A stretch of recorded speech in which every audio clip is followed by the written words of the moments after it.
Біздің номер. Ақниет деп жазылды. Мына жерде ыстық су. Ыстық су өте ыстық екен. Құдай қаласа денсаулықтарыңыз жақсы болып, ауырмай.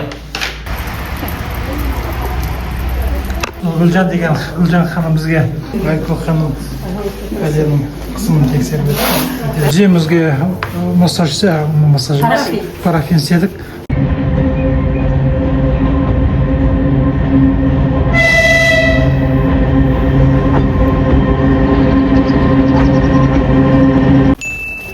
Не айтасың? Жібердім. А? Тоқ отырдық, не айтамсың? Қайта жүрейін деп жатсың? Жол жүрем. А? Жол жүрем. Алысқа? Бұл болсын. А? Көп керек. Сарыағаш. Ал енді біз Сарыағашқа жүріп бара жатырмыз. Амандық болса, бір сөткеде бір тәулікте жетеміз Сарыағашқа.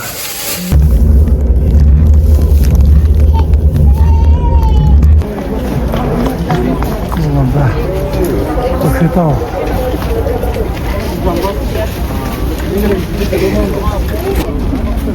Шымкенттің вокзалына келіп түстік. Қазір осы жерден таксиші бала келуге тиіс. Жұрт түсіп жатыр. Бізді сол демалатын жерге алып барады. Жоқ, бізді машина вокзалдың алдында күтіп тұр екен. Toyota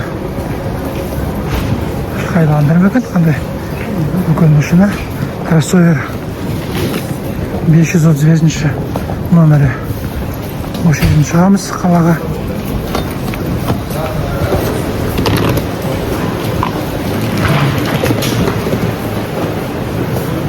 Шығатын жер қайда?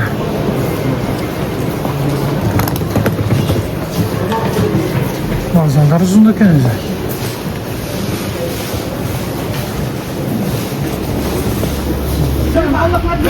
Не, машина бізді алып кетеді?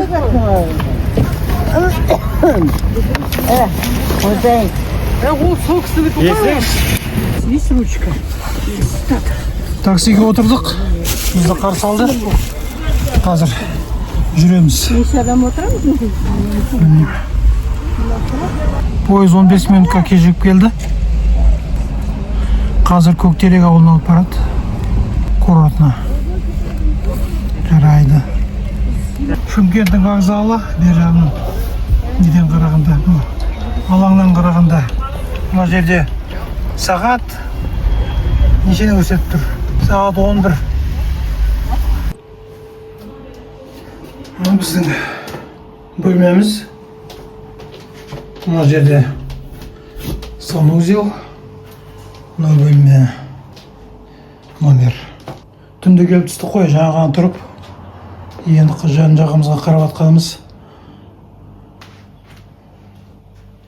Мына жерде шкаф, тозаңызтқыш.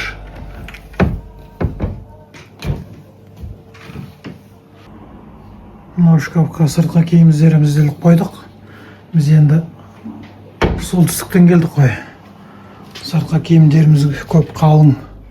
Мынау енді басқа нәрселеріміз. Мына жерде телевизор, шай ішетін зона. Мынау емделетін жерге баратын бей жоқ қой кіргенде. Алдымызда балкон. Балконды ашпай қойын, но далада бассейн. Енді бассейнге түспейміз ғой енді қазір. Беседкалар, той ағаштары өсіп тұр. Сондай.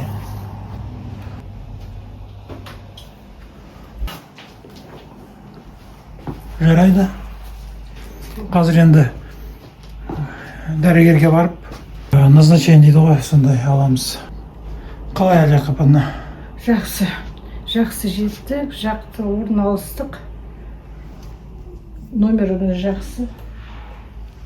Әлі қазір бәрін ұнайды. Сосын көреміз ары қарай. Түнделетіп келдік қой. Түнде ештеңе көрмедік. Желді мінекей көріп тұрмыз. Жағына оянып номерімізді қарап отырмыз. Жарайды, докторға барамыз қазір. Дәрігерге.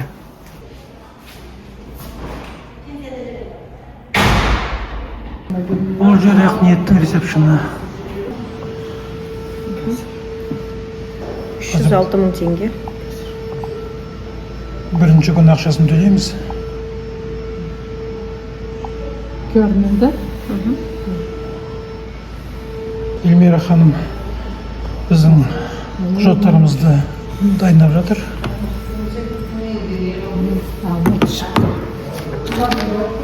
Книжкаларымыз.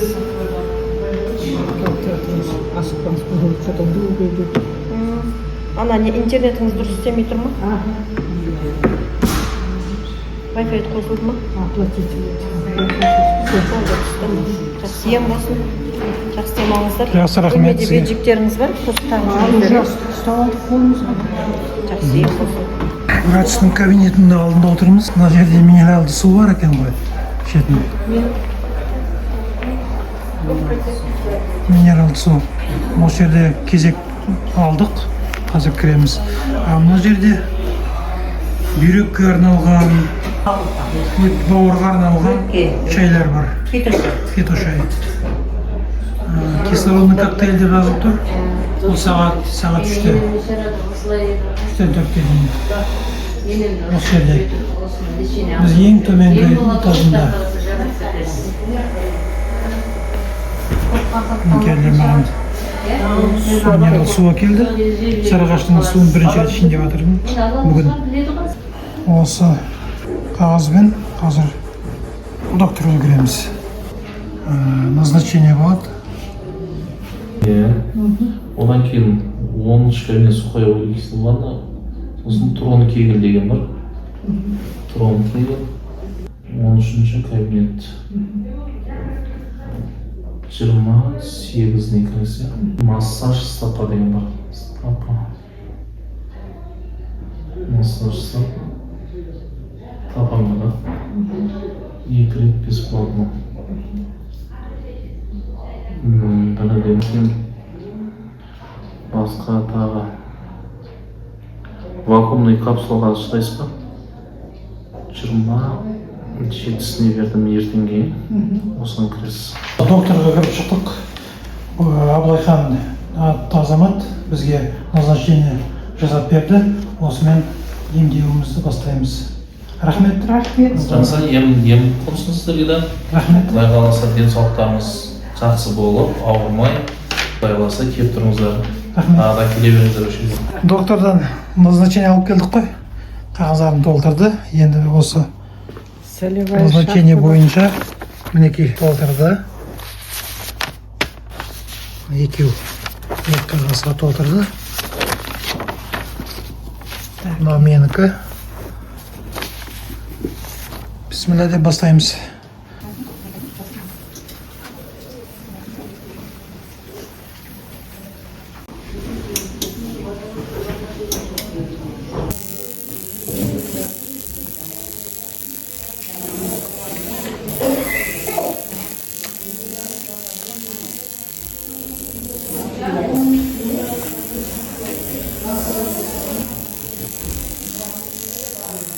Гүлжан деген Гүлжан ханым бізге физиокабинетте бізге емдеді.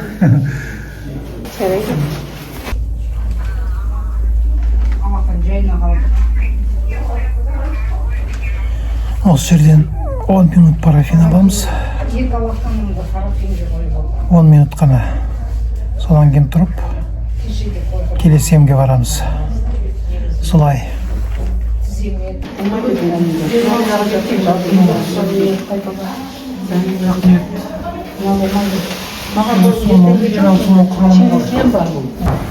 Қазір уколау бөлмесіне кіремін. Массаж. Мына жерде мынадай нүктелер бар. Закодировано не екенін білмеймін бірақ.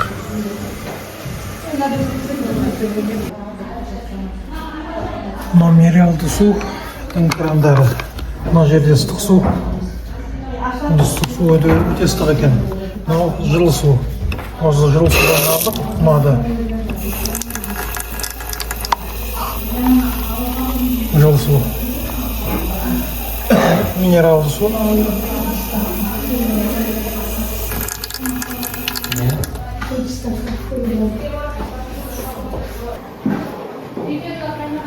Біздің асхана ресторан ғой, төменде орналасқан. Қарауыл осында келіп, түскі тамағымызды ішеміз. Әлия? Қалай? Жақсы. Салат әкеп қойыпты ғой. Салат, капот, сосын нан. Біздікі 6-шы стол. 6-шы стол екен. Сақанға гүл қойған еще. Ау. Мынау біздің Ақниет. Ақниет деп жазылды да.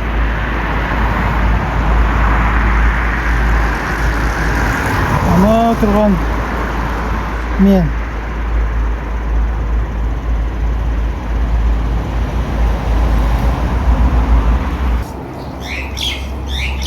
Все, пошел.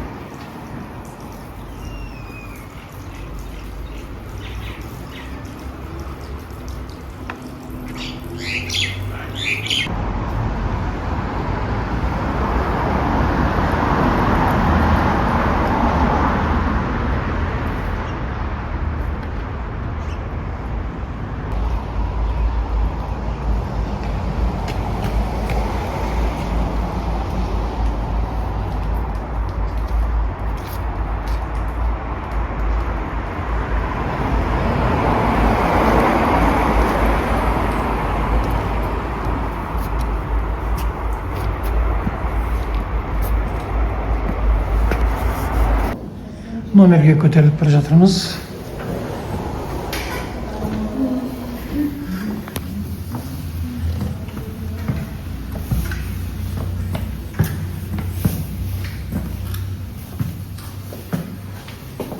Мына жақта жоғары көтеріледі сатылар. Біз былай қарай тып-тыныш бәрі далаға серуендеуге кеткен ғой. Біздің номер.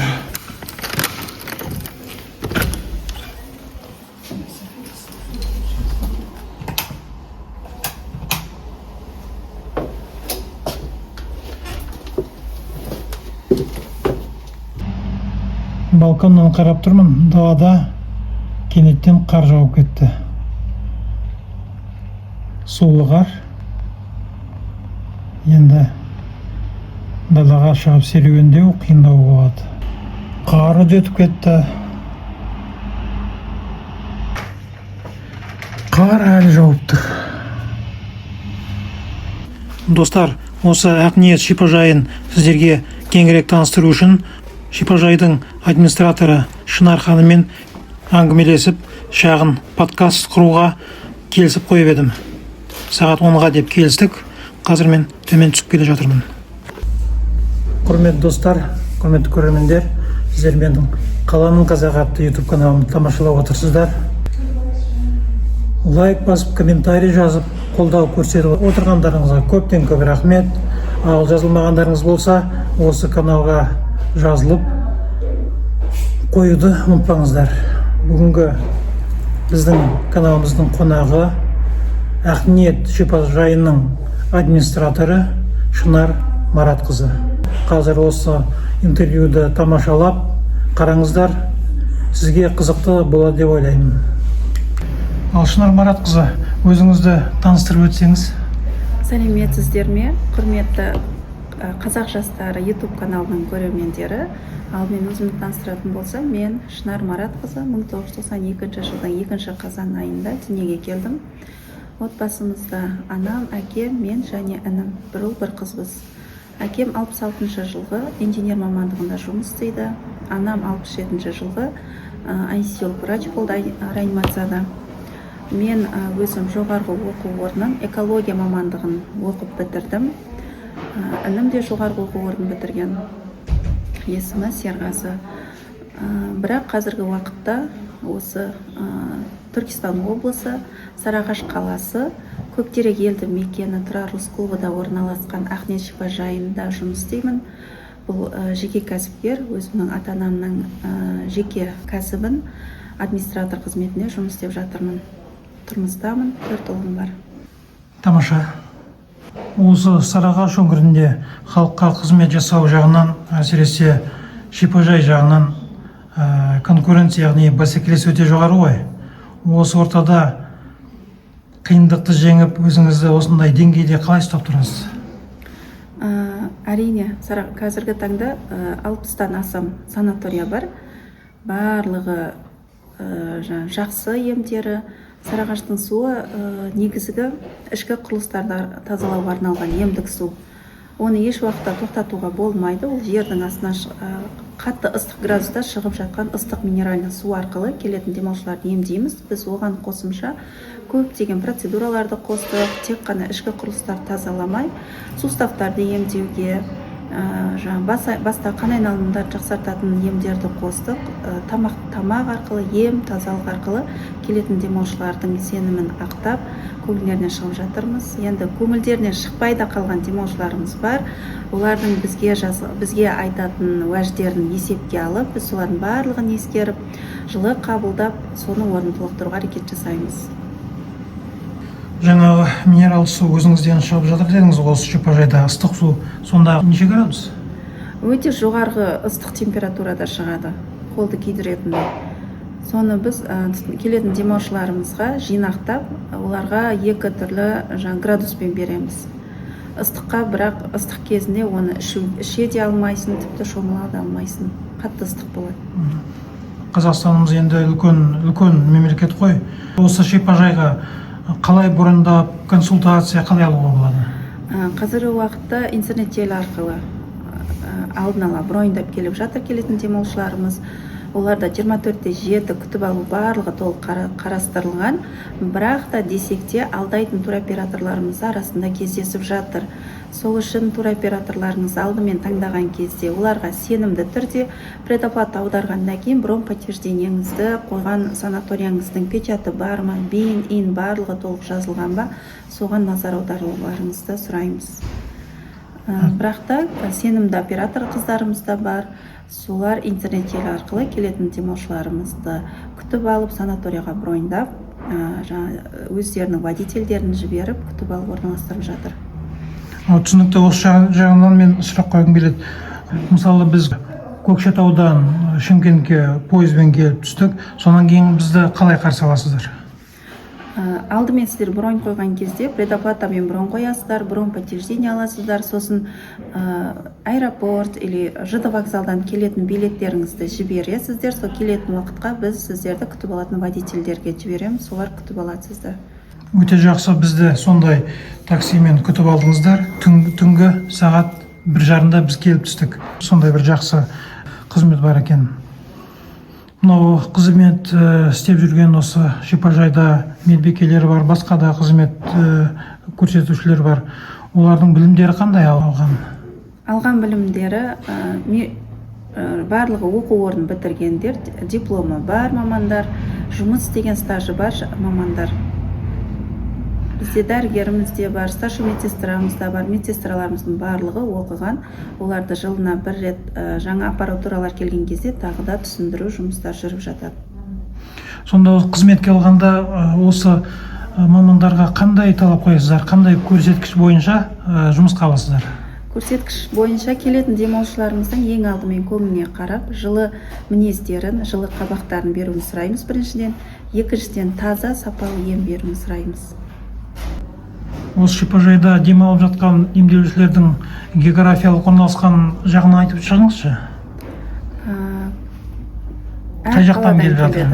Әр қаладан келеді. Бізде доғырмен келетін облыстарымыз да бар. Мысалы, Алматыдан бізде, Семейден, Аякөзден келетіндер бар. Олар путевка арқылы келеді. Основной сол Алматы, Астана, Ақтөбе, Ақтау, өзіміздің оңтүстік өңірлеріндегідей көп келеді. Ал енді осы шипажайға келуге ниет білдірушілерге не айтасыз?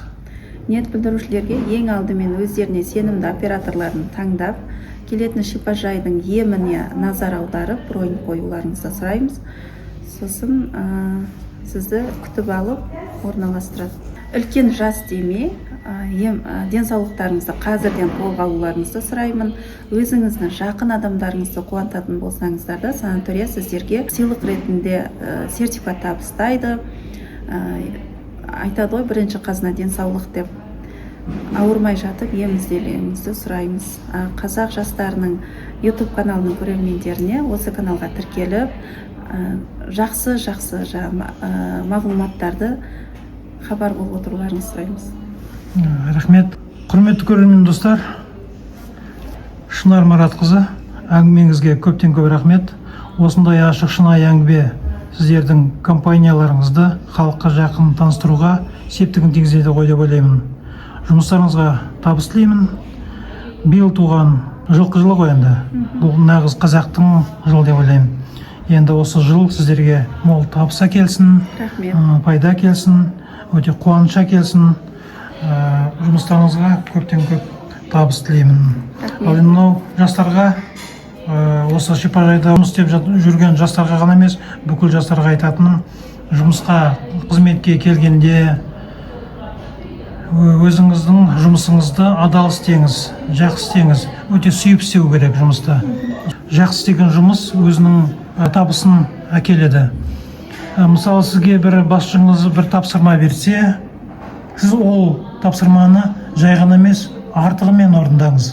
Сонда сіздің беделіңіз де асады, сіздің іскерлігіңіз де асады. Жақсы жұмыс істесеңіз, моментально премия береді ғой деп, не жалақысын көтереді деп ойламаңыз. Ол жаймен келеді, бәрі де жалақыңыз да көтеріледі, премияңызға да беріледі. Ал сіздің осы істеген ісіңізді жақсы істесеңіз, сіздің басшыңыз көрмей де қалуы мүмкін, байқамай да қалуы мүмкін. Бірақ біздің аспанда, бүкіл дүние жүзінде бақылап отырған суперкомпьютер бар, онда бәрі жазылады. Сонда мүмкін сіздердің балаларыңыз жақсы оқуға түсіп, жақсы үлкен ақылы жұмысқа орналасуы мүмкін. Өздеріңізге мүмкін үлкен бір сый, сюрприз келіп қалуы мүмкін. Сондықтан жақсы істердің бәрі жазыла береді. Ал егер жұмысты жаман істесеңіз, ол да жазылады, ол да жауапсыз қалмайды. Мынау үлкен жазушылар бар, Американың Эрни Карнеги, Тейлор Брайан деген, олар өздері журналист, эксперттер, көп адамдармен сұхбат алған, үлкен кісілермен, бизнестермен араласқан. Соның айтуы бойынша бай болған кісілер өздерінің жұмыстарын өте сүйіп істеген екен. Ешқашан жұмыстан кетпеген.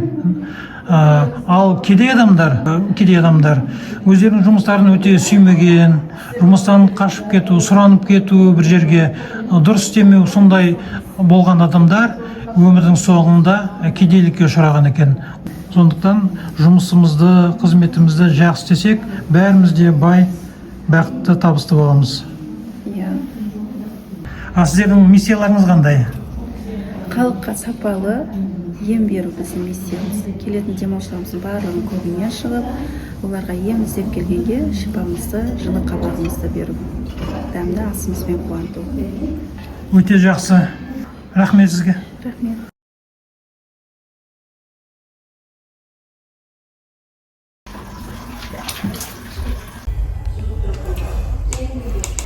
Бұл Сарыағаштың минералды суы керемет қой. Ваннаға түскенде минералды суға теріңіз жақсарады, жібектей болады. Адам өзінің мұрнымен ғана демалмайды, терісімен де демалады, денесімен. Сонда осы минералды су теріңіз арқылы денеңізге сіңіп, тазалап, зат алмасу процесін жасатады. Мынадай аппарат. Ой, ничего нет абсолютно. Как ничего не Отключить? Отключить? Нет, пускай поработает.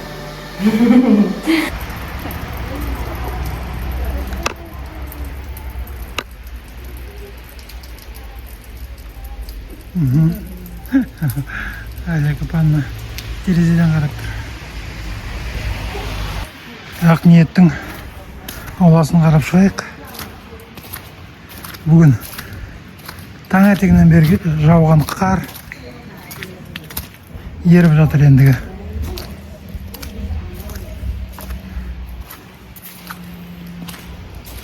Мұнда спорттық құрылымдар.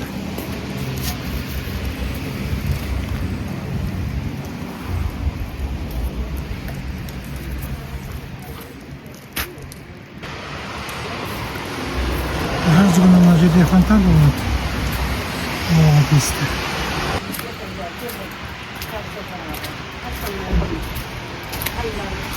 Аулада өскен туя. Қырша туя.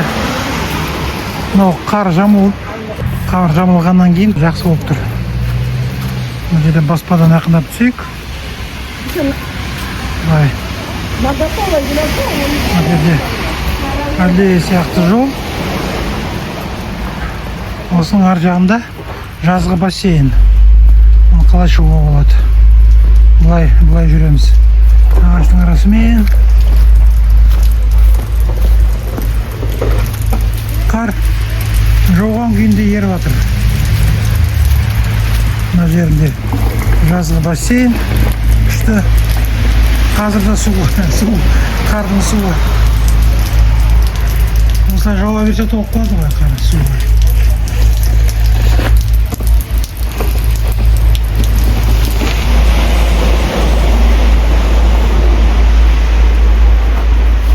Шипағай жұмысшылары мынау ағаштың қарын түсіріп жатыр, өйткені бұтақтарын сындырып кетуі мүмкін.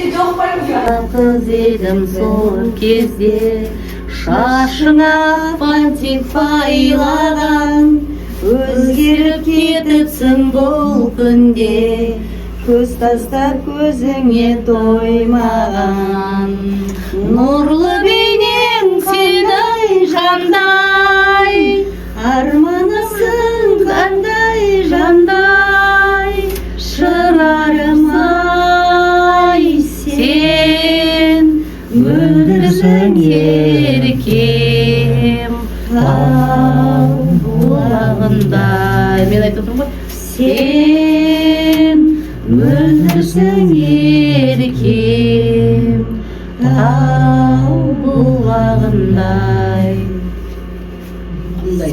Сөздерін білмеймін. Бүгін ғой ертең, бүгін ертең ғой. Құда сәлесіне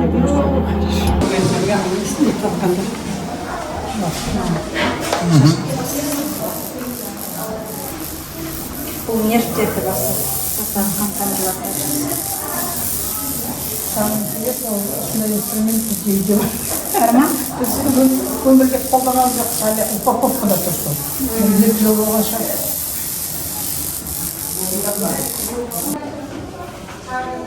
Тұр.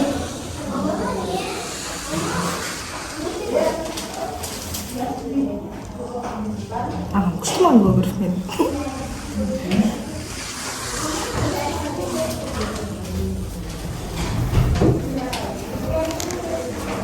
Так, мне.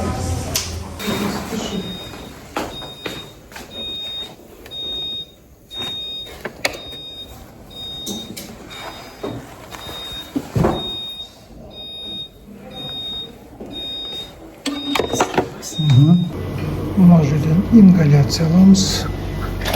Мындай аппаратура.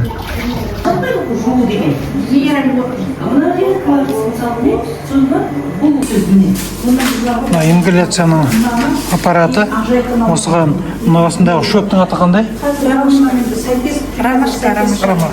Ромашка салынған. Енді мынау қайнаған кезде буы шығып, енді бетімді басамын осының ішіне. Сосын дем аламын.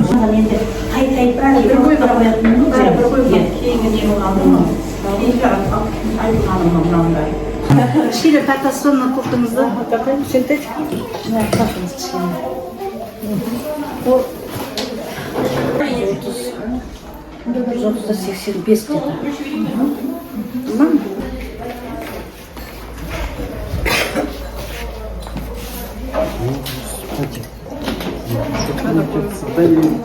Мужчина с огуречом.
Бұл кісілер Алматыдан, Алматының Ашшыбағынан келіп отқан. Біздің дастарханда бірге отырмыз, бәріміз. Қазір осы жерге фотоға түсеміз, бәріміз қосылып. Ас болсын.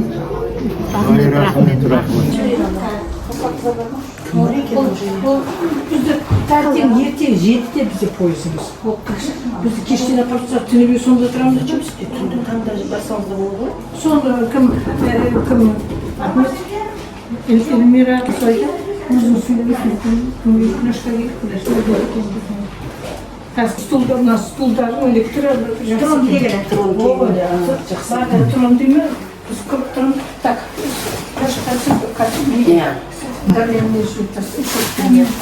ана Тимур деген балалар болды, ерте жинап кететін. Бір өлең айтып беріңіз. Мен жақсы тілектермен жолыққан қандай жақсы, жолыққан қандай жақсы, жолыққан қандай жақсы.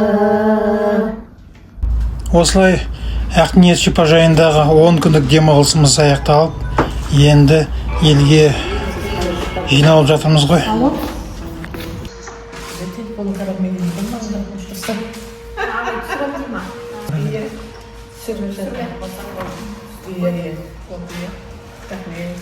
Достар, қазір түнгі сағат 3:30. Біз киініп, енді дайындалып, қазір холлға шығамыз. Сағат 4-те такси келуге тиіс. Мынау Ақниет шипажайының ұжымына көптен көп рахмет. Алтын ханымға, Шынар ханымға, Анар, Эльмира ханымдарға көптен көп рахмет. Бізден сәлем. Кейде шығады уже. Осындай тауарға шығды да уже. Біз әлі оранып жүрміз. Осы жылына беріп келесі ғой дейді. Біз Кішкентай үлкен қызымыздың несіне келіп жатырмыз. Ақниетке Кішкентай қызға айтады, түнде келіп, енді түнде шығып келе жатырмыз. Шығып бара жатырмыз. Ал Шымкентке кетіп бара жатырмыз. Жылдан кейін мама жігіттің бар. Алматы Шымкент бағытындағы нөмірі 11 пойыз 2 жолға келіп тоқтайды. Вагондардың сәттілігі ұжымның тасынан басталады.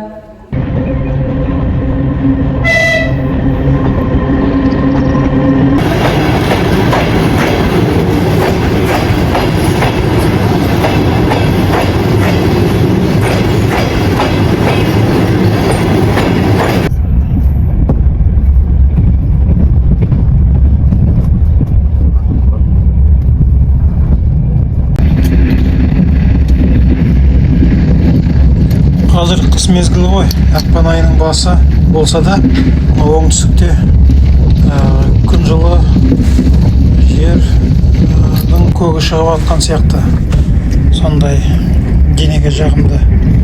Ал өзендегі суларда көктемдегідей ағып жатыр. Ал бізде болса енді әлі суық қой, аяз, қар дегендей.